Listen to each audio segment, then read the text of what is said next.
First, you have some time to look at questions 1 to 7.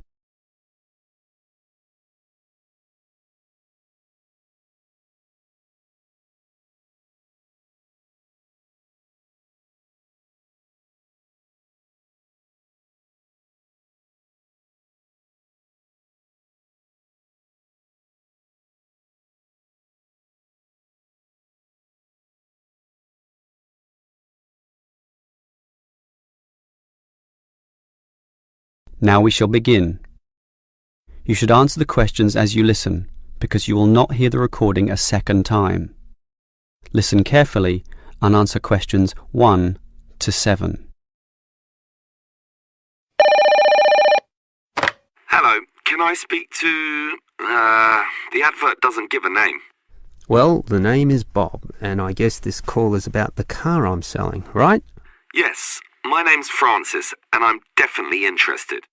You'll like my car then. Clean, neat, nice. What sort is it? Oh, the original model was called an Echo. You know, like the echo a sound can make. But then they changed the name to Yaris just before I bought it. Yaris. I don't know why. I liked the old name, and it's the same car, but that's what it's called. So, what's the colour? The ad says it's cream-coloured. Like cream, then? Yeah, well, it's more of a yellow colour, actually. Not cream? No, I don't know why I said that. It's like a canary, and small like one, too. So, what about the power? How many cylinders does it have? 4 or 6? My brother has a 6-cylinder car and says it's very powerful. Well, this one's 4 only, but I find it fine for city driving. As long as you don't intend to drive this car interstate or across the country, it does the job fine. That's okay. I just want the car basically for commuting to work and maybe some weekend trips. Is it 2-door or 4-door? I suppose it's not 4-door. The car's too small for that, right? Right, just 2 doors, as you say. The front seat bends forward to allow entry into the rear. That's fine by me. This car is just for my girlfriend and I anyway. What about accessories? Radio, CD player, anything else? Does it have an air conditioner? Well, no, it doesn't, but I don't find that a problem. I just open the window. I mean, if you really want, you can pay to have an AC installed. Basically, the only additional feature this car has is a radio, but it's still a great deal. That depends on the price. You say you want $12,800, right? Yep, about that. Well, obviously you expect the price to be reduced to an even figure, right? Well, I don't know. $12,000. $12,500, maybe. If you can lower it a bit, I'll come and have a look, okay? Okay. Let's say $12,400, but I won't lower it any more than that. Certainly not to $12,000. Well, if I can get that better price, I may come over this afternoon. But what year is this car? How old is it? My brother's got a 12-year-old car and it's showing problems. Well, my car was brand new only 3 years ago, but it still looks like it's only been 1 year on the road. Okay, that sounds good. Before you hear the rest of the conversation, you have some time to look at questions 8 to 10.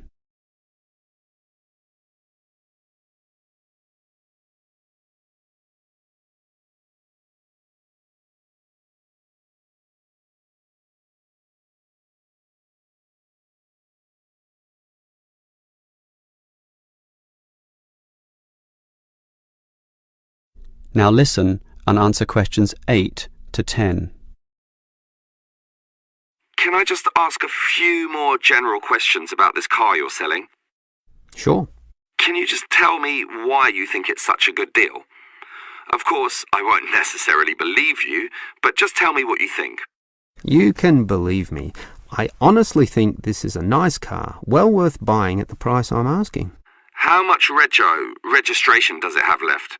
To be honest, not so much, but I think having lots of registration is irrelevant. It's the car you're paying for, the quality and advantages of the engine itself.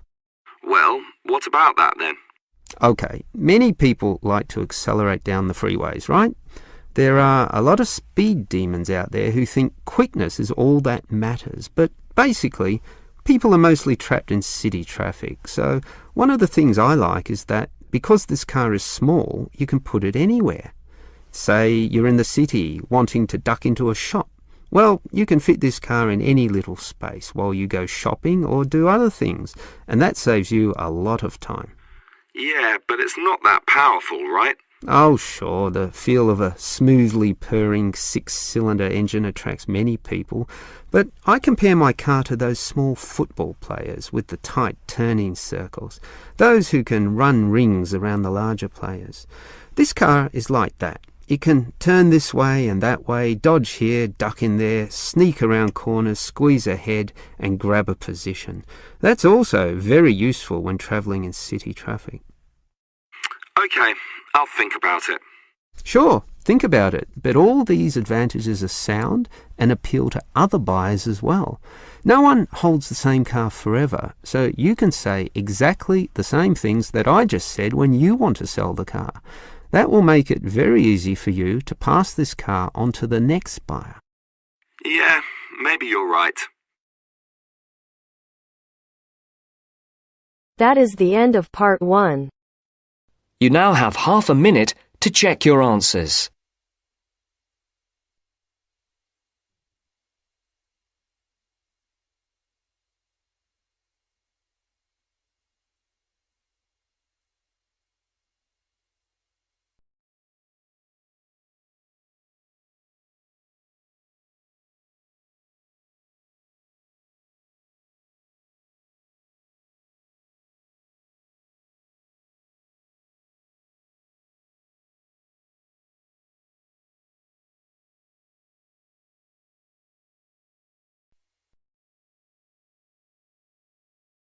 Now turns to part 2.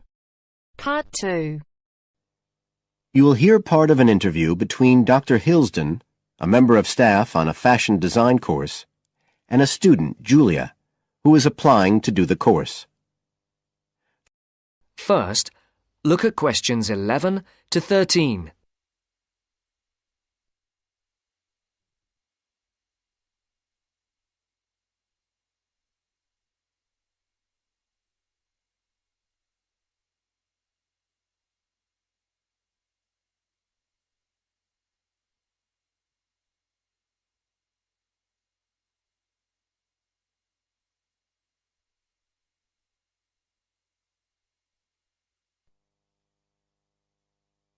Right, Julia. So, from your CV and portfolio, and what you've already told me, you seem to be very much the sort of person we're looking for on the postgraduate course. So tell me, you finished your fashion design course in London 4 years ago. Did you think of carrying straight on and doing a higher degree at the time? Yes, but there were financial pressures. So I ended up working in the retail industry, as you can see from my CV. And actually, it was a very useful experience. In what way? Well, I was lucky to get the job with Fashion Now. They're a big store. And one of my priorities was to get as much experience as possible in different areas.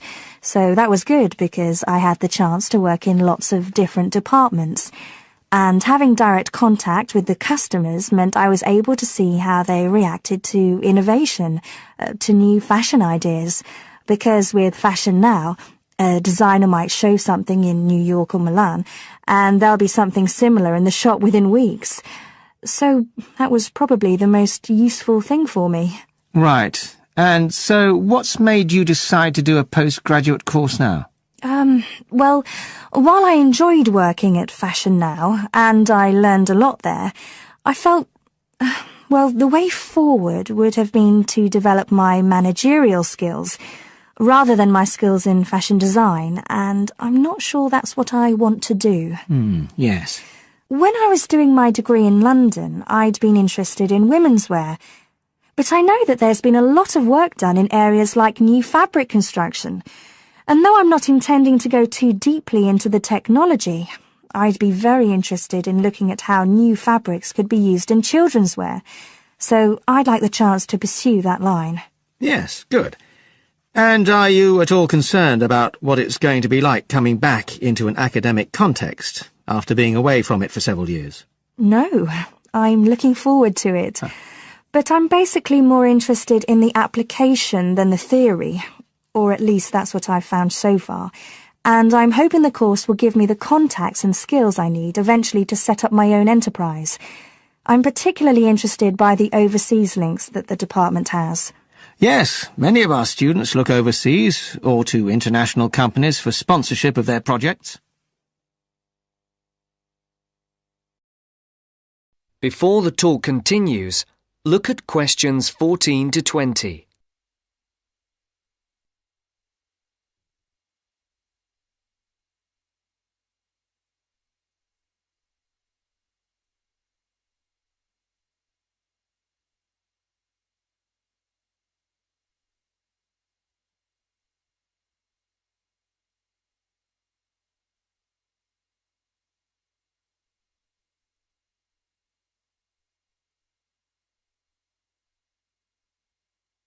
As you listen to the second part of the talk, answer the questions. And the facilities here look excellent. I just went to look at the library. It's really impressive. There's so much room compared with the one at my old university. Yes, most students find it's a good place to study. And there are link-ups to other universities, of course, and all the usual electronic sources.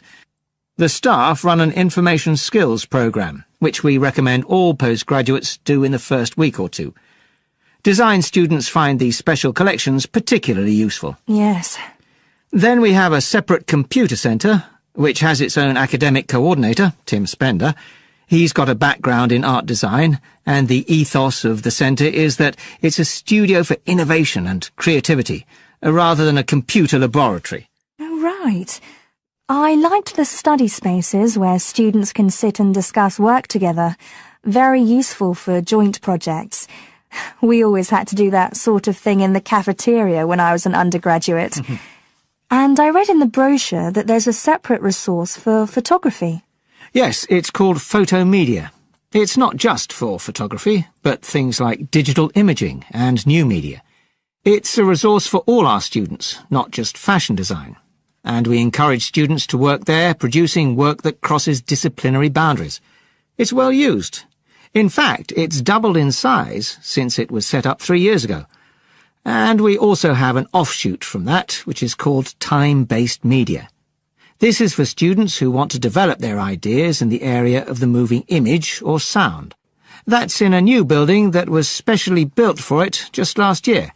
But there are plans to expand it, as the present facilities are overstretched already. Right. Now, is there anything you'd like to ask about the course itself? I know it's a combination of taught modules and a specialist project, but how does assessment fit in? Well, as you'd expect on a course of this nature, it's an ongoing process. The degree course has 4 stages, and there are what we call progress reviews at the end of each of the first 3. Then the final assessment is based on your project. You have to produce a report, which is a critical reflection on your work. And is there some sort of fashion show? There's an exhibition. The projects aren't all focused on clothes as such. Some are more experimental, so that seems more appropriate. We ask representatives of fashion companies along, and it's usually well attended. Right. And another thing I wanted to ask. That is the end of part 2. You now have half a minute to check your answers.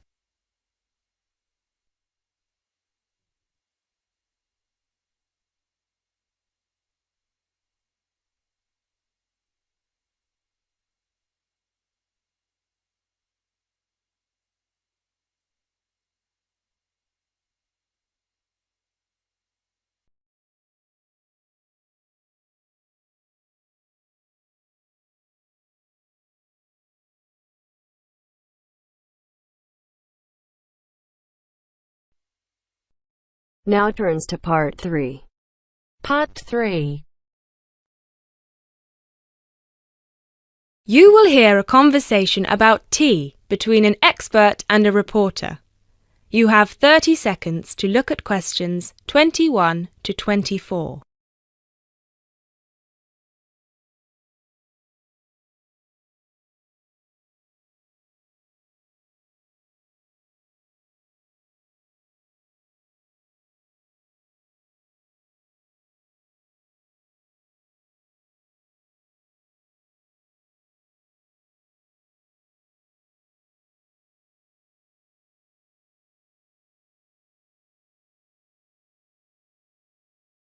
Hi, Jacob. Thank you so much for coming along today. It's my pleasure. I'm very intrigued about what a tea meditation entails exactly.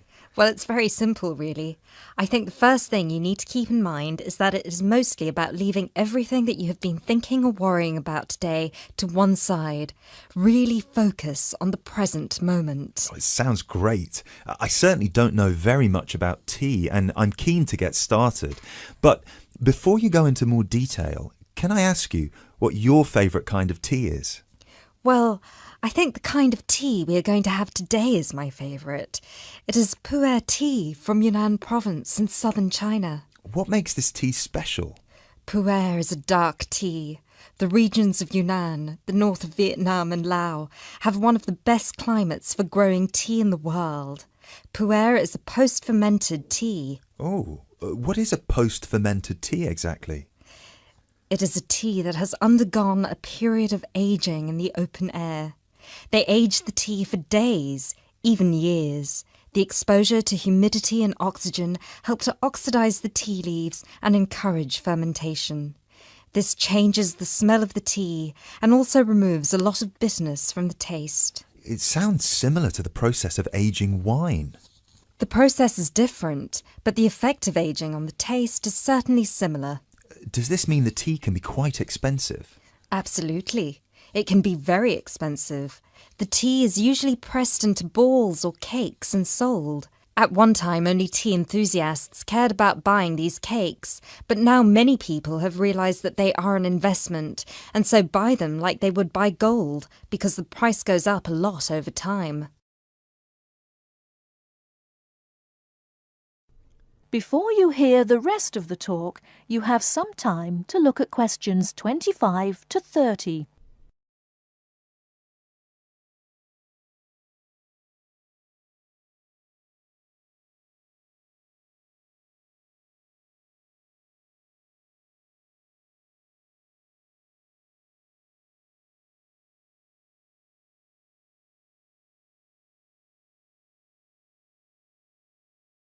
Now listen and answer questions 25 to 30. So now I want you to focus on clearing your mind of anything other than this present moment. Let go of any concerns. OK, one slight problem. I will need to record our conversation, and I will need to take notes for the article. I plan to write about this for my newspaper. Is that OK? Oh yes, of course. Whatever you need. Thank you. I'll try to keep my notes to a minimum. Good. So, where was I? Oh yes, I think very few people really appreciate the complexity and variety of tea that exists in the world. Right. Most people are maybe like me and just use tea bags. Exactly. And with a tea bag, the tea is trapped inside and cannot move around freely. You can really taste the difference drinking a brewed tea that was free to move around through all the water. So, do you ever use tea bags? Never. There are many different kinds of tea: white, yellow, black, green, oolong, matcha, herbal and many others. Each one has its own unique properties. To fully experience what each tea has to offer, you must brew it in the correct way. I also believe in only drinking tea that is picked and sorted by hand, rather than using mechanical processes. Although it takes more time, the tea made by hand is so much better that it leads to an increase in the tea's sales. But in that case, surely if there is more interest in the tea, and with the time-intensive farming process, this means there could be shortages because the demand is higher than the ability to produce it. There were shortages for a while, but then an artificial fermentation process was developed in the 1970s, which helped to speed up the fermentation times. As I mentioned, this process has an ageing effect on the taste of pu'er tea that is very similar to the effect on the taste of wine that you get from that fermentation process, though for pu'er tea today, we're talking about that artificial process. How can they do this artificially? The farmers gather the tea leaves into a big pile, then cover it with a large sheet or tarp. They spray water on the tea every now and then, and therefore fermentation happens faster. Usually, the tea is left for 30, 45, 60 or even 90 days still. The farmer will check the tea every few days, and just by the feel of the tea, he knows whether it is ready or if it needs more time. Wow, that sounds like a fascinating process. I never realised that there was such a science behind producing tea. Well, now you are ready for the best part, the tasting of it. That sounds like a very good idea to me. So what I will do now is boil the water, and we can begin our meditation. What does that entail? We need to focus on only two things. The first is your mind and body. Forget everything that you have been worrying about today. Forget about what you have to do later on, or what somebody said to you earlier. Focus on your breathing and on how your body feels. If you have aches and pains, acknowledge them. Pinpoint where there is tension in your body and try to release it. Oh, yes. I can really feel tension in my shoulders. Let it go. Close your eyes if that helps. Take deep breaths in and out. Soon we will drink the tea. When you drink it, think about the taste and how it feels on your tongue. Is it easy to swallow the tea, or do you need to gulp it? Can you brew the tea leaves more than once? Oh yes, you can brew some teas more than 10 times. Now we will shift to noble silence, focusing only on ourselves and the tea. Enjoy.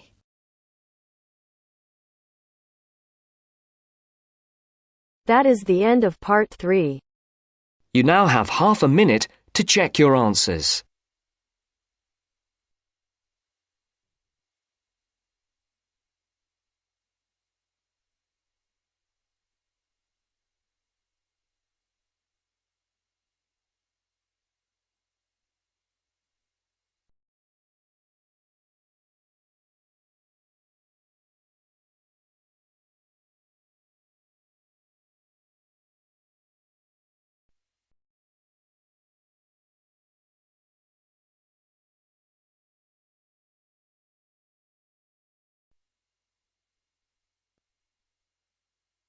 Now turns to part 4. Part 4. You will hear a lecturer in education talking about some experiments done in the USA to investigate the effects of reducing class sizes. First, you have some time to look at questions 31 to 40 on pages 71 and 72.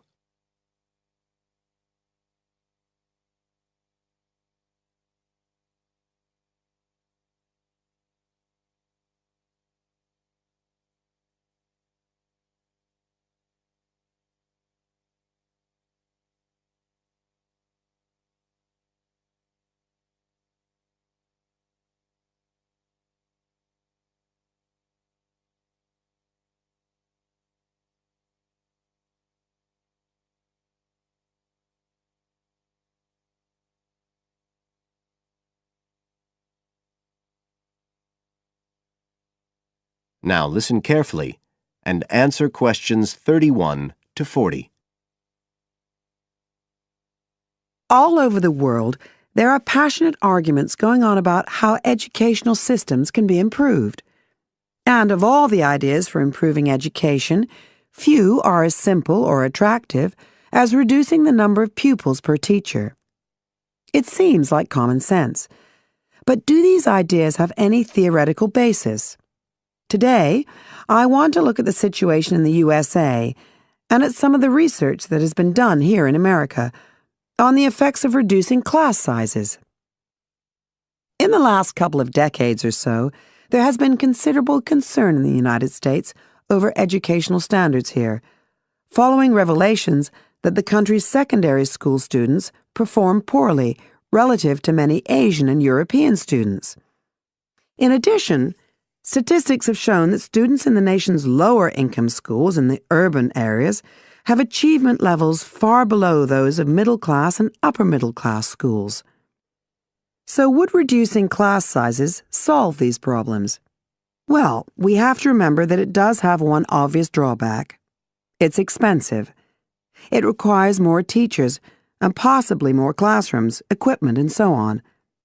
On the other hand, if smaller classes really do work, the eventual economic benefits could be huge. Better education would mean that workers did their jobs more efficiently, saving the country millions of dollars. It would also mean that people were better informed about their health, bringing savings in things like medical costs and days off sick. So what reliable information do we have about the effects of reducing class sizes? There's plenty of anecdotal evidence about the effect on students' behavior, but what reliable evidence do we have for this?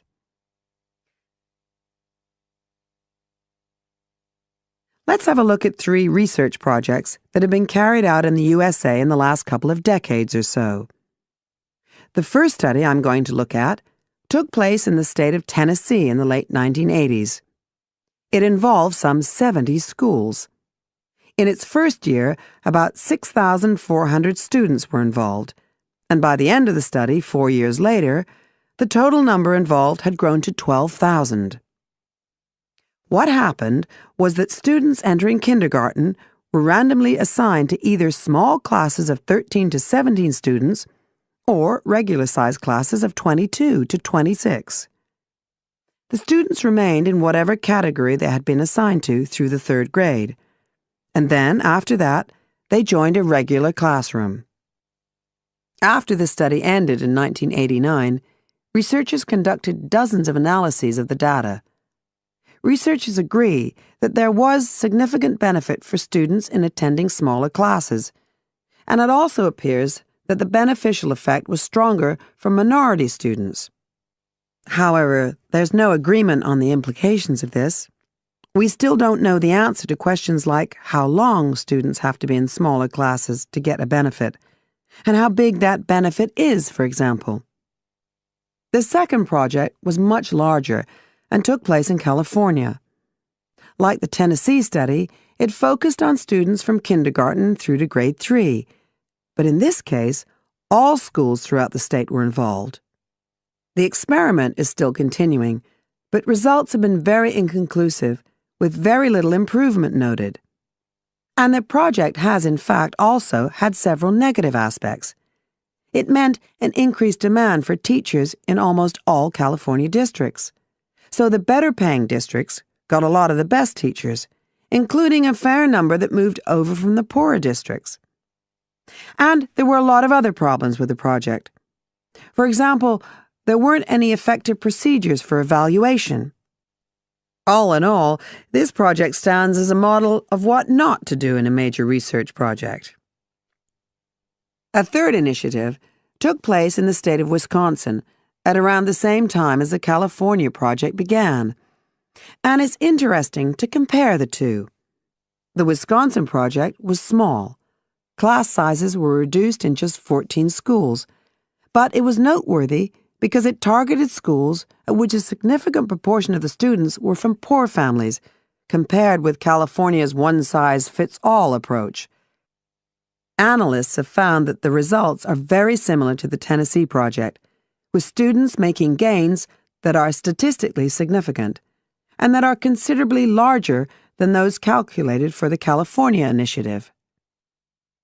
Now, I'd like to apply some of these ideas to the latest.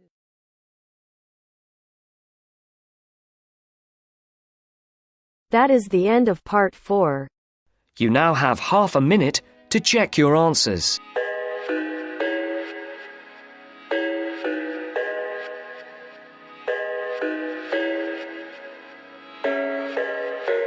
I thought I had it figured out, believed in us, we were meant to be, no doubt. a teenage love. Everybody else could see the way we were, living in a fantasy. When I kiss her, I